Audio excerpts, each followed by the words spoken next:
Hey, I'm Rutledge, Hey, I'm Connor. and we're Friend Stream Sports. We're real friends who talk about real sports in real time. And welcome back, Connor. How was your birthday?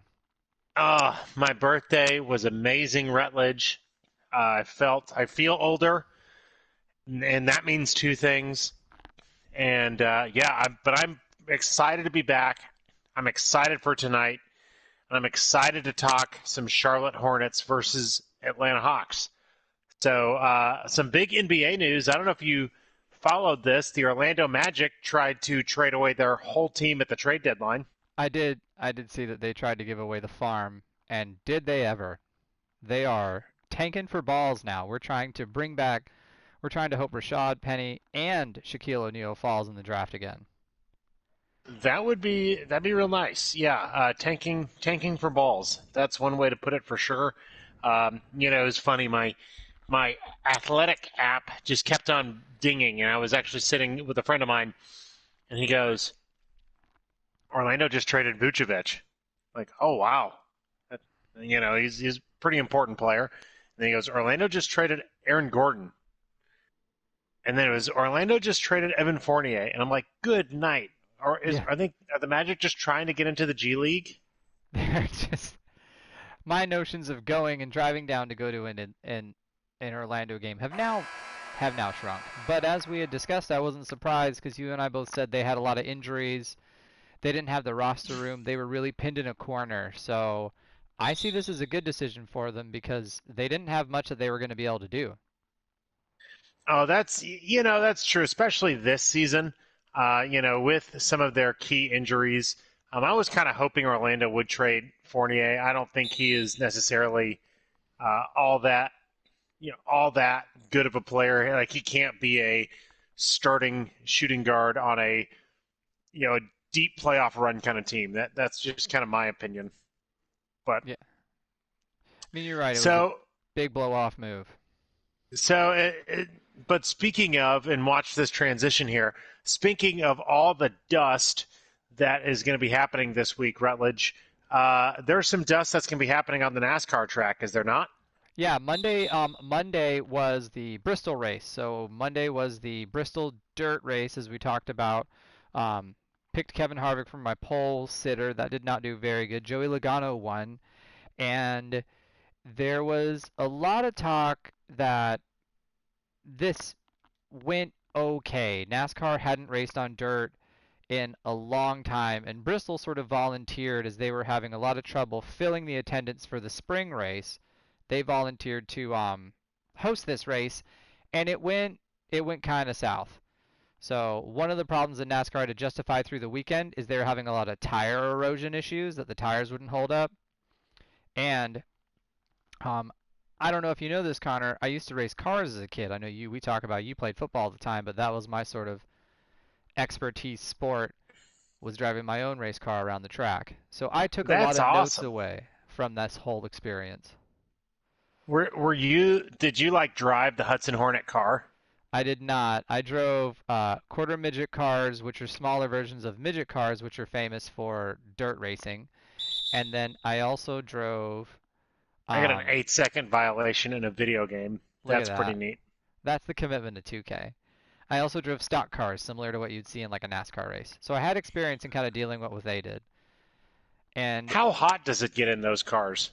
so you have to wear a 3 level fire retardant suit that you have to wear. So the car itself is not hot, but the thing that will bug you down and the breeze of sort of driving around will protect you. But the thing that will get you is the amount of protection that you wear. You get really hot as Mm. a kid. For NASCAR, if you ever watch it on TV, they have this big tube coming out of the middle of the middle of their helmet down, and it's basically just like a ventilator fan blowing air into them. Because when you do 500 miles or 400 miles on a mile and a half track, that's a lot on your body. I always remember um, as I was racing, the feeling of relief you have as the checkered flag flies and just kind of the adrenaline and the G forces just turn off because you got to slow down. So What? while Yeah. while racing cars is joked as oh they just turn left, there's a lot of things that go into it mentally that you have to be thinking about.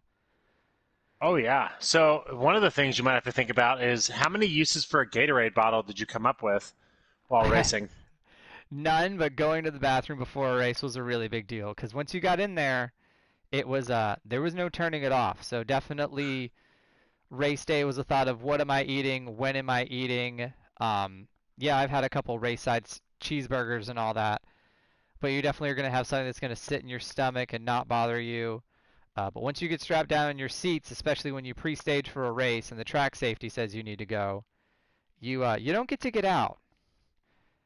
Oh, Clint And Capella just Clint said Capella just no. took that ball out. Speaking of getting out, So, here's the sort of things of why, from my racing experience, why I think that the dirt race didn't look as successful, and why they're Mhm. sort of hesitating on. I don't. There hasn't been word that NASCAR is hesitating to do it again, but one of the big problems they had was tire erosion problems, and there's a couple different instances where some drivers had issues where their tires blew, especially their right rears, because of the weight and because of the special dirt tire they had to use in order to be able to competitively have grip. For if you don't know, if you race on a dirt track, you turn the car left, but then you basically have to, through the entire corner, turn the car right in order to prevent it from spinning around, and you can't take off too fast, and it's pretty intense about the control you have to have. So Goodyear designed a whole different tire for this, which they did some testing and some research on, but they weren't holding up to the mileage and the distance because the cars are heavy. They weigh, I believe, I can't remember the number, but they're pretty heavy vehicles.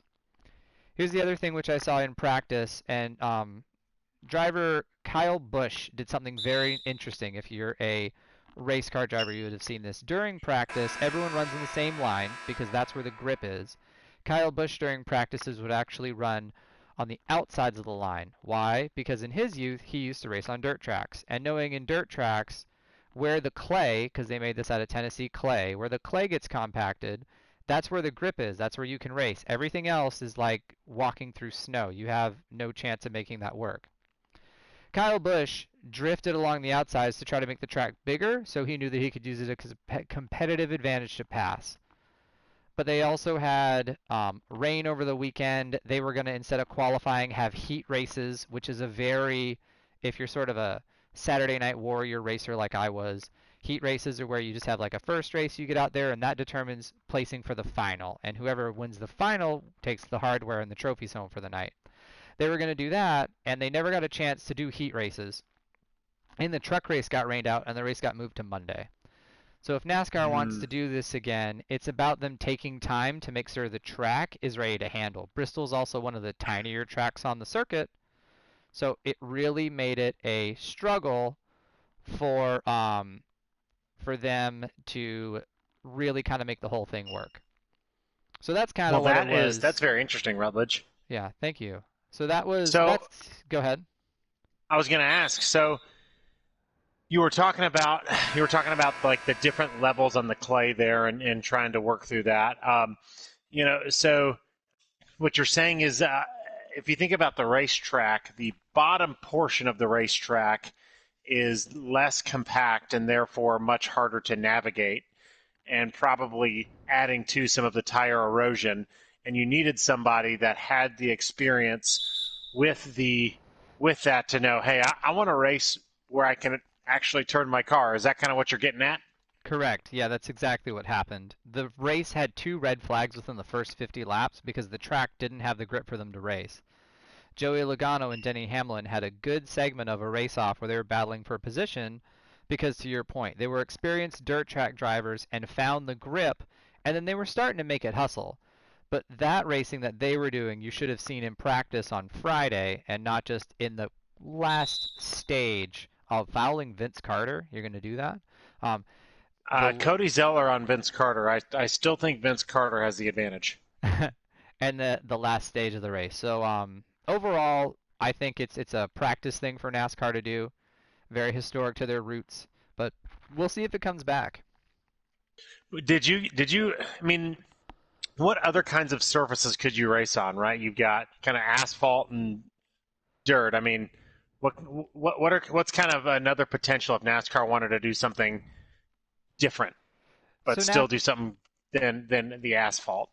So you kind of have to do asphalt and concrete because of the way the cars are built. That's what's going to make that work. It's all about what the track is like. So that's why you'll see that the second race of the year, 20 years ago, NASCAR would have maybe one or two road course races during the year. The second race of the year was Daytona's road course, which they had never done before. So NASCAR is really trying to find ways to make the experience different and get the fan to come back and watch this because they know the stereotype is we just had the same kind of race over and over and over again. So it's about what does the track look like, which is why they tried the dirt thing. That's pretty neat. Yeah. So that was that. Something else that was neat, Connor, is besides NASCAR is last week Anna Marie, I don't know if you know this, my wife has a superpower to where she can pick sporting event games and not know nothing about the sporting event game and really pick successful winners. So I just kind of want to go through and tell you what the results are about all the games. So if you hit me with the game, I'll tell you what she picked and I'll tell you what the winner picked. And I think you're going to be surprised about how well she did. Are you talking The Sweet on the March 16. Madness side Yeah, in that Sweet 16 round? on the Sweet 16. Yeah. So Michigan, Florida State. Michigan, Florida State, Anna Marie. She picked Florida State on this one. She got kind of cocky, and we know that Michigan won. Oh yes. All right. Next up, that was the UCLA Alabama game. Anna Marie went a little cocky on this. She went Bama because she loves the South, so lost that. But Roll Tide. That's all right though. Next, we have Gonzaga Creighton. She picked Creighton. Not a good showing on her. She went 0 for 3, but she picked Creighton because it's fun to say. You know, that's good to know, and I'm glad that we're here. What about USC Oregon? She picked Oregon because she liked the word the Ducks. Got it. So 0 for 4 so far. That's all right, though, if you're not knowing anything. You know, what about Baylor Villanova? Picked Baylor because that's where one of the places she applied to college. I appreciate she didn't go there. Hey, I almost went to Baylor. I don't know if you knew that. No, I didn't know that. Yeah, if I didn't go play football at Wheaton College, I would have gone to Baylor to not be a football player. Next up, we've Arkansas Oral Roberts. She went Arkansas on this one, basically saying Oral Roberts' success, yeah, that's cute, but it's not forever. And that was a solid A diamond lasts forever, not Oral Roberts. Correct. Neither does that layup last forever. That layup did not last. And then Oregon State versus Loyola Chicago. She went Loyola, and I was surprised Loyola got beat the way they did, but she went Loyola because it sounds like Crayola. Just like Crayola. Yeah. Next up, we've got Houston, Syracuse to round out the Sweet 16. Anna Marie went Houston. She said Houston is the places a lot of people are moving to. So overall, she did really well. That's pretty good. I'm down. Yeah, this blows my mind. So some Sweet 16 action. What were your big takeaways from the Sweet 16? You know, I think in terms of the Sweet 16, as I work towards my substitutions here, I think that we have, as crazy as the tournament is, one of the things that I was thinking about, right? We had all these upsets and Oral Roberts and Loyola Chicago and Abilene Christian, right? You have all the Christian schools and Catholic schools, making their big runs. What do we have here? Who advanced? Michigan advanced. You had 1 seed Gonzaga, which is like the team that everyone is picking against the field. They haven't had a very tough game yet. Baylor keeps winning. And then Houston, who was kind of the number 3 team that ESPN did with some of their rankings. So in terms of the Sweet 16, and as, just kind of my initial thoughts were, yet again, as kind of, quote, crazy as this all seems, we have a chance to have the number 1 and number 2 teams play for the national title. Everyone's kind of said Baylor and Gonzaga all along are the number 1 and number 2 teams. Gonzaga's got like all 60-year seniors because it was a bunch of, returning players because they got. That was a nasty block right there. But because they were able to return all those players and things like that. I think the other big storyline, and would love to hear some of your thoughts, was how much the Big Ten and the ACC just kind of got destroyed throughout this tournament so far. And the Pac-12 is, just kind of West teams are really crushing it. Yeah, it kind of goes to the theme I've had of this whole year, which is um, this year has definitely been different for basketball. And, the teams, like you had a great take on one of our earlier shows, was don't write your bracket in with the names you're familiar with because it's just not going to work. I think a good example of how we're in a different world of basketball was look at the Florida State loss. They were battling through and the coin flipped us to wanting to favor them, but did they ever get beat down by Michigan? And I think it's Oh, good to and see, Kansas, it was their third largest loss in the history of the program. which is kind of You know, wild if you think about that. I think it's good to see different programs getting to kind of make it, but kind of keeping to those programs where they're strong athletic ones. I made a point. Are we going to see Loyola Chicago become the next Vince Carter?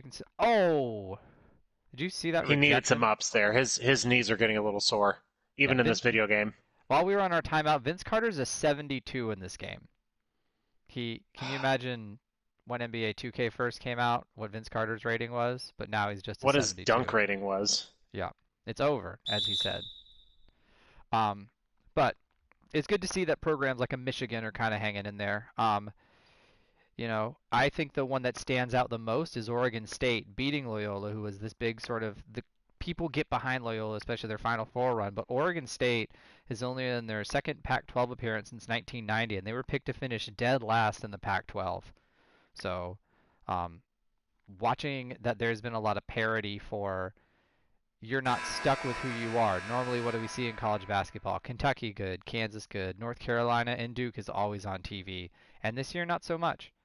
So the West Coast teams, USC, as an update, live score update right now. USC is currently losing 49 to 30 to Gonzaga. So as much as we have all these different teams doing all this different stuff, you said it in the last segment, has anyone played anyone really good? Alabama and their success, Florida State and their success, their conferences were horrible this year. Um, Yeah, everyone their that made it. conferences for sure got you know definitely exposed here in the tournament. Yep. Here we go, trying to make a little run at you here, Rutledge. Um, but yeah, no, I think it's interesting you bring that up, right? And the other piece to remember is you have teams like not just like Duke and Kentucky that didn't even make the tournament. That was a nice dunk. That was a really nice But dunk. UCLA, making this great run as an 11 seed, right? Power that has never been a power really as long as I've been alive. But that's pretty sweet to have UCLA in the Elite Eight because when you think college basketball blue blood, in a lot of ways, a down UCLA slump time would be like when if Alabama ever goes on a slump ever again. That's what it'll feel like because of the dominance that they had. So definitely exciting to see how this March Madness tournament will finish out. I think I know we're going to chat a little bit more, but I think the right side of the bracket, as that Final Four matchup's already set, I really think that we're going to see a lot of fun matchups here as this tournament finishes out. And really, it's kind of interesting, right? The last year, March Madness was the first big tournament that got canceled, and now we're about ready to crown a champion in basketball for the first time in 2 years, or college basketball, I should say. It'll be good to see, but I'm with you. That Baylor Arkansas game is going to be a treat to watch, and I think that will really be a showing of who is for real. Does Baylor put Arkansas away heavy-handedly, or is Arkansas the real deal? So, Well, I that's the think kind of that, question for the tournament the whole time. and I think that, not to steal your thunder here, I think Baylor already might have showed that as they did beat Arkansas last night. I'm glad they stole my thunder. Who are they playing then in the Final Four? Why am I embarrassing myself on Twitch? They are playing. They're going to be playing Houston in the Final Oh, Four. blooper reels. This is blooper reels. Well, when you said Arkansas, you meant to say Houston. I meant Houston. I would not say they're the same thing. My apologies, everyone. You know, one of the fun things about University of Arkansas was I was at that campus a couple weeks ago. Near their football stadium, like their fraternity row is like right next to their football stadium. That's awesome. Like like literally right next to their football stadium. Well, And duking it out as the Charlotte Bobcats Hornets fighting Alonzo Mournings took the lead as we head into halftime here with Friends Stream Sports. definitely. Halftime hot takes. Rutledge's hot takes. Rutledge doesn't is not reading his notes. Um, well, while we watch the NBA 2K halftime report, our halftime hot take tonight on Tuesday, 8 o'clock, Friends Stream Sports. Find us on podcasts, Twitch, not on Facebook because they don't want us, but find us where you need it. Connor, our halftime hot take topic tonight is who is going to win the Final Four with the teams that are remaining? And I'm going to safely say that the teams that are going to play, of course, we have Baylor versus Houston. Not And Arkansas. not Arkansas because Arkansas lost. And then we have Gonzaga versus who? I'm going to say Michigan. So out of those four, who's winning it and going to your championship game? I mean, as I said before, as with all these upsets that we've seen, we're still going to have chalk for the finals. I'm calling Baylor Gonzaga, with Gonzaga cutting down the nets here in a couple days. I am calling Baylor Gonzaga, but I am staying with as I have it on my brackets. I have Baylor. I think they just have that complete team and they're going to make it work. So definitely going Baylor. There we go. Those are some hot takes. Those are hot takes. As we head into the hot third quarter, very tight up ball game. Close. Only 2 points. As Connor is all over the court, totally untouched. All right, so our NBA topic this week is we're going to talk about the very team on here, the Atlanta Hawks. As I mentioned last week, with a coaching change that they went through. And if you haven't seen it, Connor and I actually talked about who should be the Atlanta Hawks' next coach. But the Hawks went on an 8-0 streak. That streak skidded a little bit, but their current record is they are 23-3. They're 6 in the East. Pull up, Trey Young. You got to do it. They're 6 in the East, and they are 11-9 at home and 12-14 on the road. Their next schedule is coming up starting tonight. They have Phoenix, they play the Spurs, they play the Pellies, and they play the Warriors. Some big names to note for any one of you that hasn't had time staring down at the Hawks is obviously Trey Young. He is their scoring leader, and he's actually third in the league for assists. Did you know that his number of assists per game is above Chris Paul? I did not know that. Yes, so Trey Young That's actually pretty big. that is pretty big considering Chris Paul crossed the 10,000 mark this week. Someone else also is John Collins does well for them, but they have a pretty solid team. So Connor, where do you see these Hawks landing this year?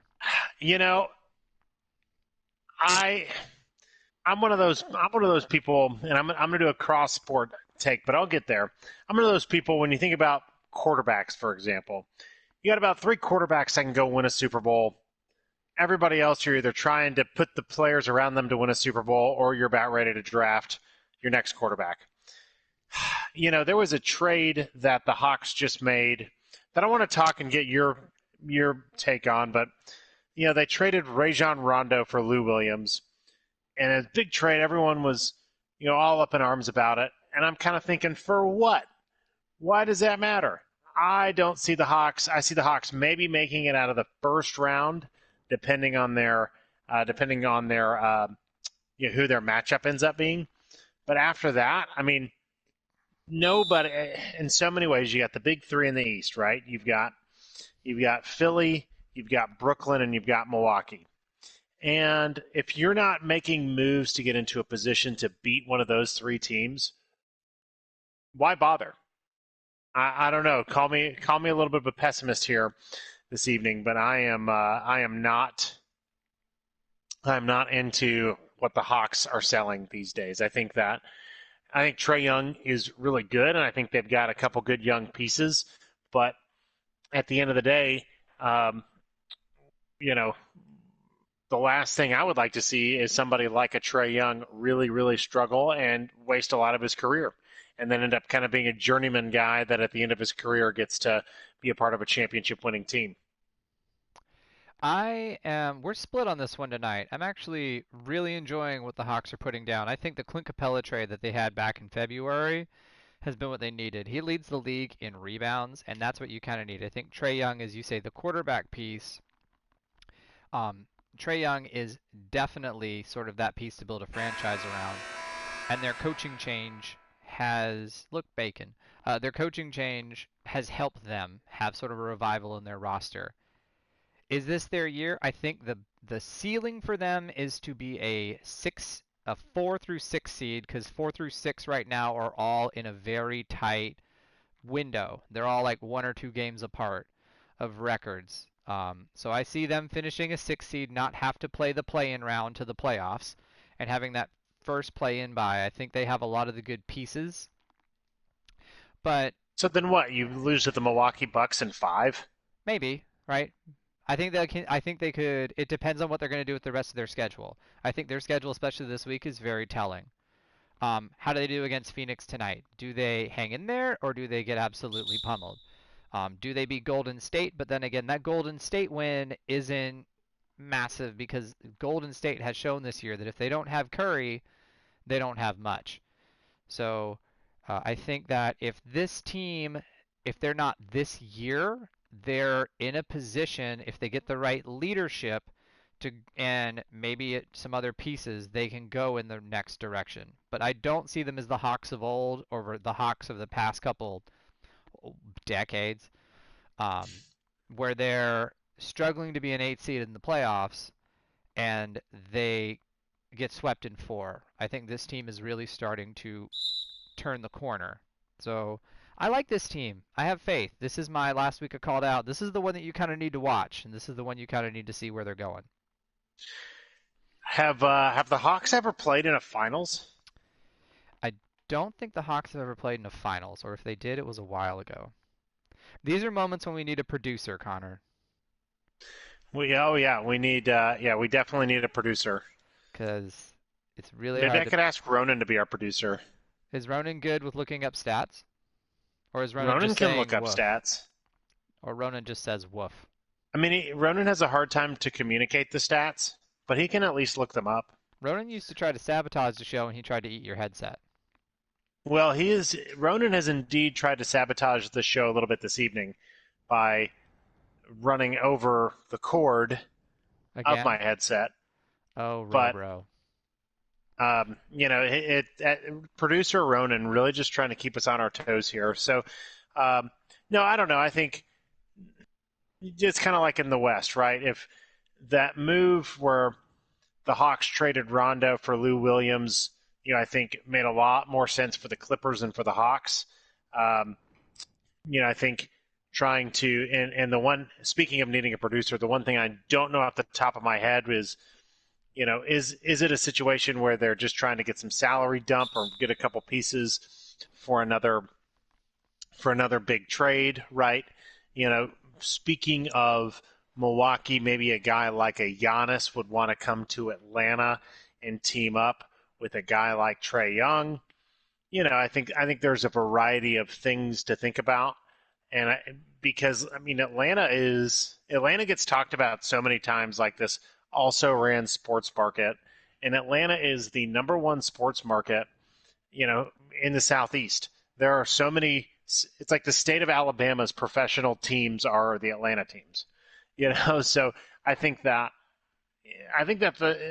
I would love to see long term and kind of be in that room long term with what the Hawks were thinking, as they are understanding that Trey Young is a generational type talent, could be a generational type talent, and they got to really make this happen, because they don't want to lose some peak years of a generational talent or have him leave early.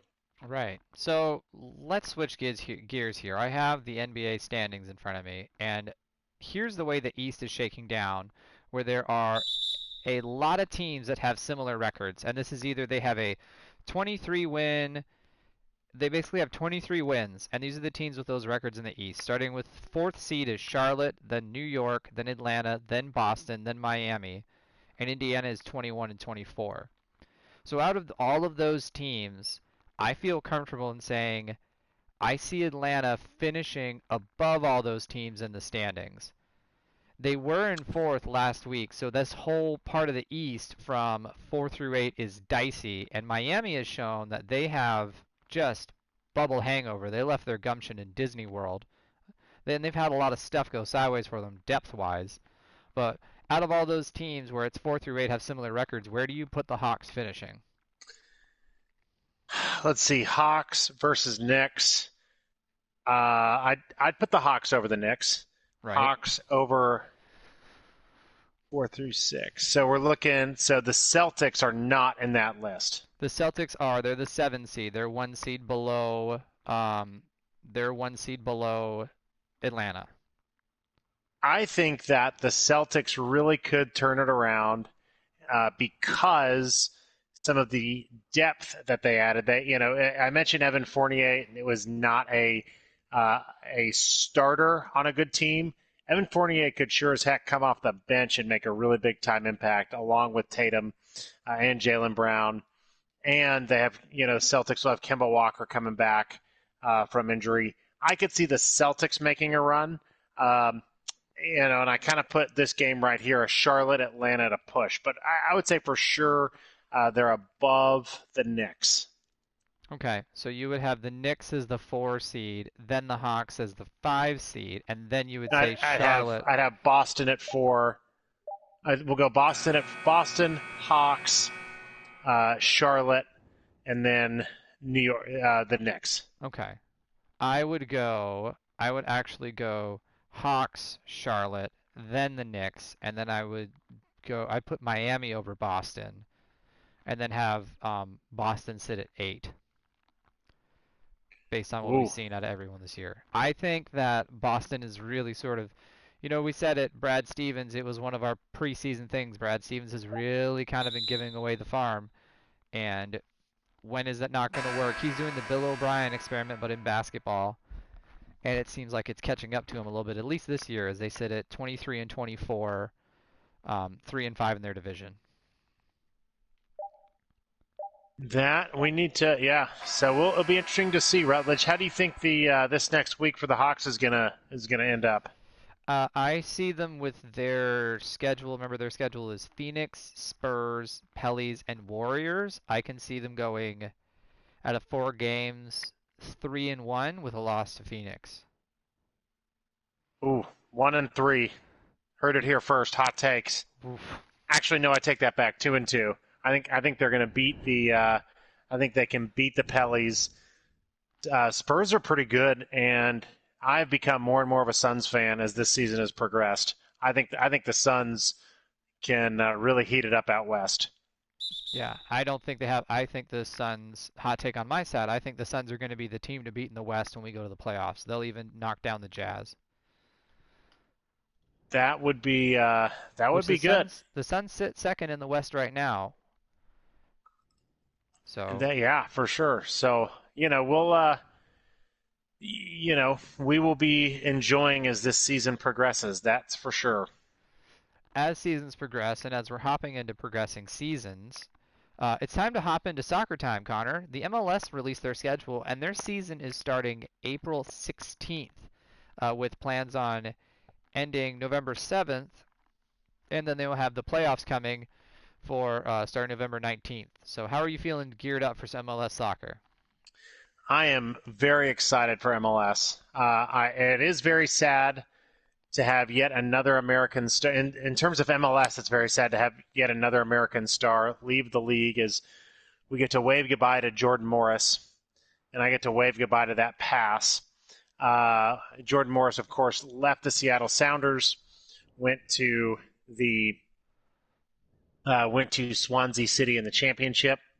Another player that is playing over in England from MLS, Daryl Dike of our beloved Orlando City Lions. No, I think one of the really fun things that I have come to really like about MLS is I always say, it's not like the best quality league, right? Like you can be a fan of MLS and say that, but there's always a ton of parity. You never really know who's going to be good, who's going to not be so good at the beginning of the season. There's a ton of travel, uh, a lot of things to go on there. So very excited.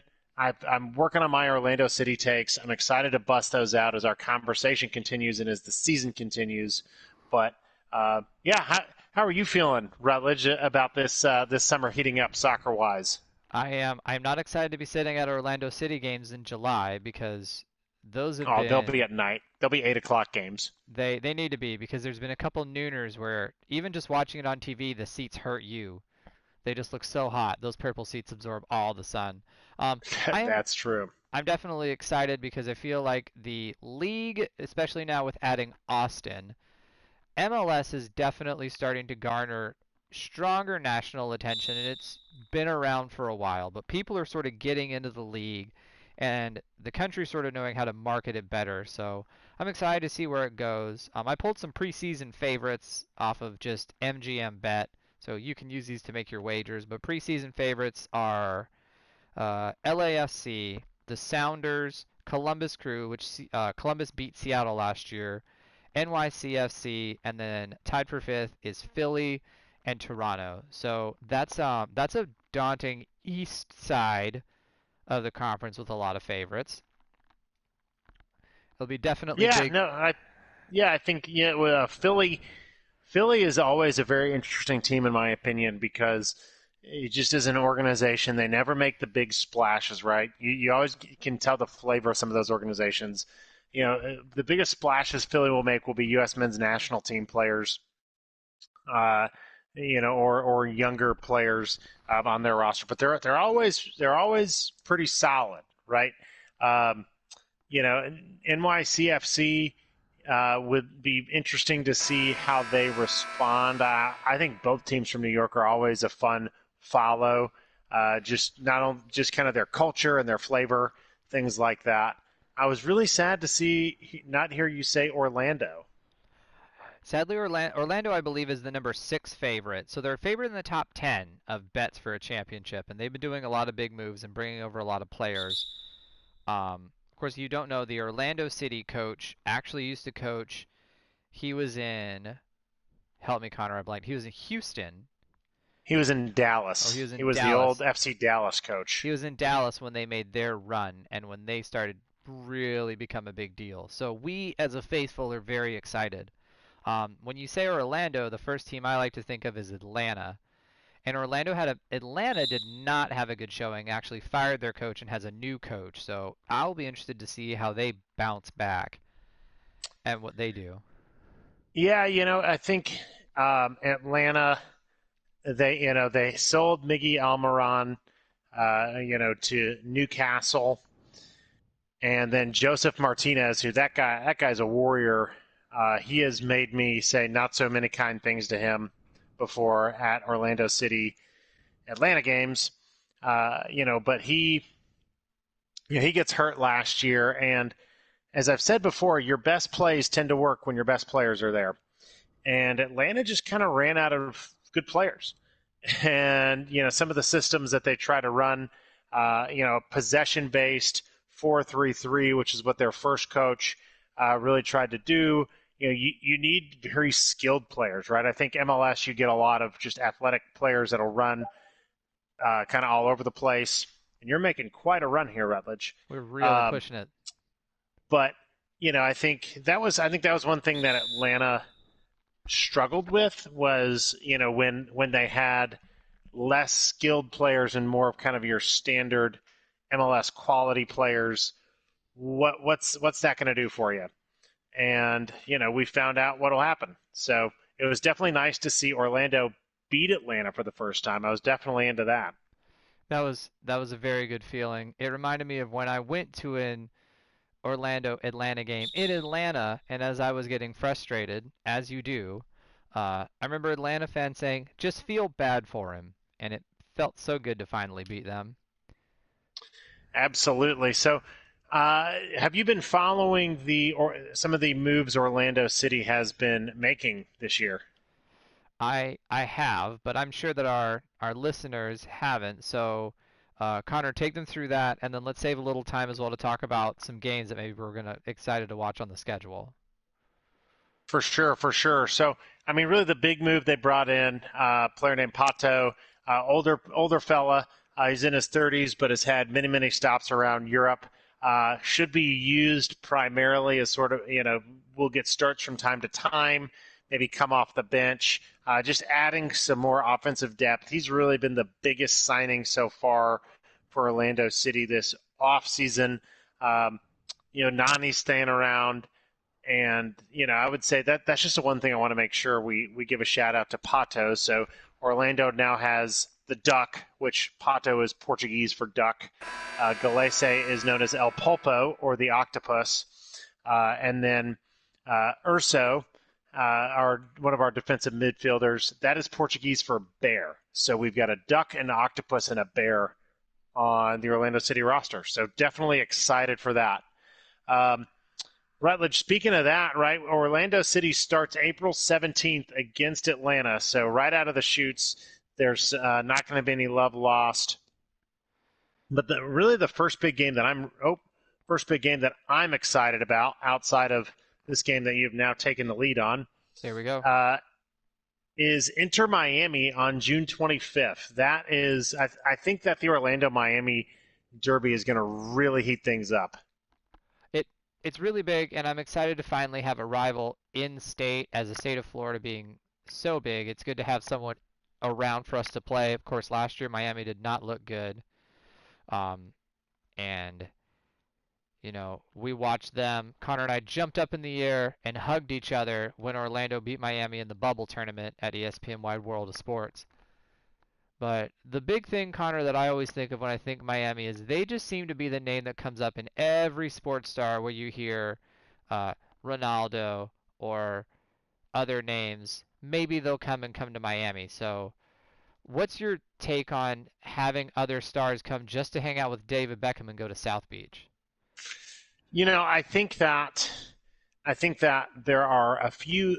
Here's some things that Miami has going for it. Number one is that it's an international city, so I think that there's folks that are gonna, maybe a Ronaldo or a Messi. I mean, that have probably spent a lot of time in Miami already and can feel very comfortable there. Two, I think that you're going to have some really quality. Um, I think big city, right? A lot of buzz.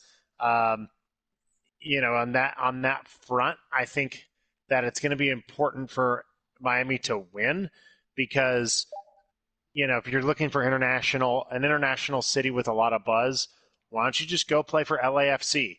They're already crushing it, and they have Will Ferrell as sort of their super fan, who I kind of think Will Ferrell is cooler than David Beckham.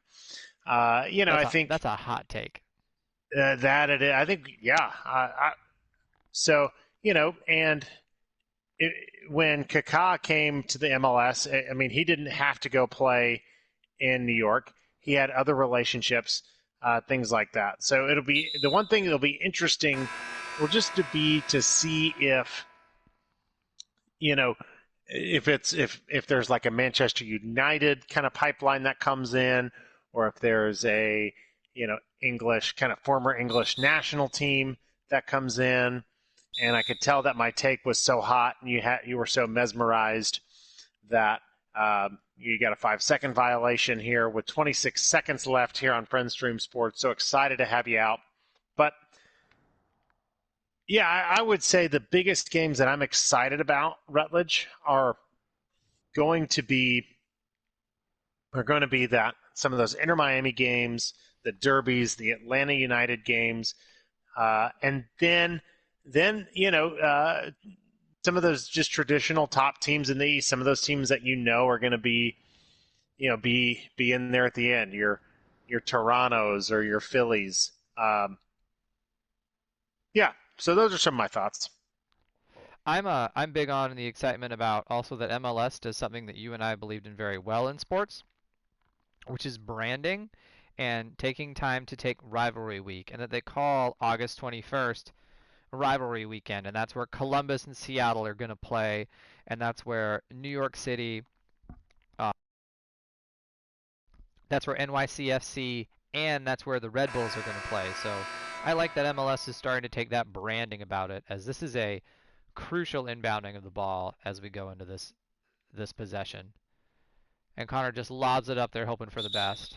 Yacked it Fouls up. it. No good. But I'm with you. You know, what are those top things across the league going to look like? Um, how does this year with the fan experience go? As MLS was the first sport to come back, and now we're back. And then how does it go with? Does the fan experience normalize? What do their COVID protocols look like as people start getting vaccines? Um, Basketball, of course, is such a passionate sport that when you're in it, you don't just love, or not basketball, soccer is such a passionate sport that when you're in it, like others, you love your team and you support them. Um, as an Orlando fan, it feels really good to have us make a bunch of roster moves and make a bunch of other moves because we have been to liken it the Cleveland Browns of the MLS, to where you think they're going to be good and they're not. And that's just kind of how we live here on I-4 corridor.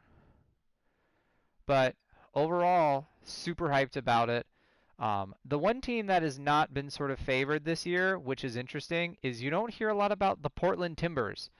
And Portland, of course, won the MLS is Back Cup. But where are they going to go this year? How far are they going to go? Who's going to take the West? Does Seattle hold it? Um, how well does Austin do? I think that's where, if there's some parity I want to see in soccer, is that the teams that have kind of been good stay good in the organizations, but you've had Nashville come in, New York City, Orlando, Miami, now Austin, Cincinnati, who was not on my list for top favorites. So how do we see a new team kind of arise?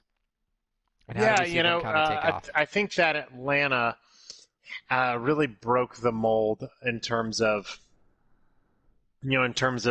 teams coming in and being really good. Or we were hoping, obviously, for Orlando, for that to be the case, but we obviously didn't get to see that. And I think that Austin will probably struggle. They'll probably look a little bit more like Cincinnati than than Atlanta or NYC, who did make the playoffs as well their first year. I think it's difficult. The big thing, Rutledge, and I remember one of the things that you always like to talk about is the quote Madden rule doesn't work all the time, right? You're just putting all the big players in at the same time. That's not a thing. So as we finish out this game here, and I'm fighting till the very end because I'm a fighter, Rutledge. You are fouling as much as you possibly can. Got to. And with Trey Young on the line, we'll see. He's got a little bald spot. So I think that Austin games will be a lot of fun to see for sure. And it'll be interesting to see how that fan base continues to evolve. What is the over under? Wait, total segment disruption. What is the over under on how many Keep Austin Weird references are at the Austin home games? Oh, so many. Like, give Ooh. me a number. Like, what's the line? I would say that there will be at least 3 signs in the stadium per game. Okay.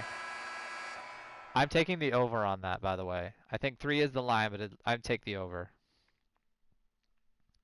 And you took the over on me tonight. There we go. Rutledge starts to make some quests. So before we go, as we had some soccer talk, some casual talk on Front Stream Sports, we're going to pick a couple games. One of them, I think our picks is obvious, but tonight, 10 o'clock Eastern, the Hawks play the Suns. I'm going Suns. Connor, who are you going? Phoenix Suns. Yep, Phoenix Suns I think will take it, but I think this will be where Atlanta will prove, are they what I said, to where they have it together and they can make a run, or are they what you said, to where it's not their time and thanks for playing. Then the other game this week, tomorrow night, 10 o'clock Eastern, the Milwaukee Bucks play the Los Angeles Lakers, but keep in mind there is no AD and no LeBron James. Ooh, I'm going Milwaukee Bucks in that one. No AD, no LeBron. The Lakers have de- the Lakers are seemingly okay with resting their studs because they're hurt, obviously, but they need to start winning some games soon. Yep, I agree with you there. The Lakers do need to start winning some games. They currently sit fourth in the West, and it is showing that they don't have the team they had last year. With LeBron and AD out, they are really sort of exposed. So I'm going to go with the Milwaukee Bucks. We are not picking a NASCAR race this week because NASCAR is on a bye week. We will pick the Martinsville race pole winner, which will be on April 10th next week. That's going to be a night race, Connor. Night racing in NASCAR is always a good time. So we'll pick the pole Always, winner for that. But in, always pole winner. I can't go wrong with a little Joey Logano action. okay, I'm going to wait next week until they come back, but you take that Joey Logano take. We'll do that. Let's do it. I'm going to stick with it too. You stick with it. So just knowing for next week, you already have a jump on the show, everybody. All right. Well, before we sign off, Connor, is there anything you'd like to say to the people? You know, keep Austin weird and keep yourself safe. There you go. Thank you for coming out tonight and also checking out our podcast. Make sure to find us on YouTube and Twitch. We've been Friends Stream Sports. I'm Rutledge. And And have a great night.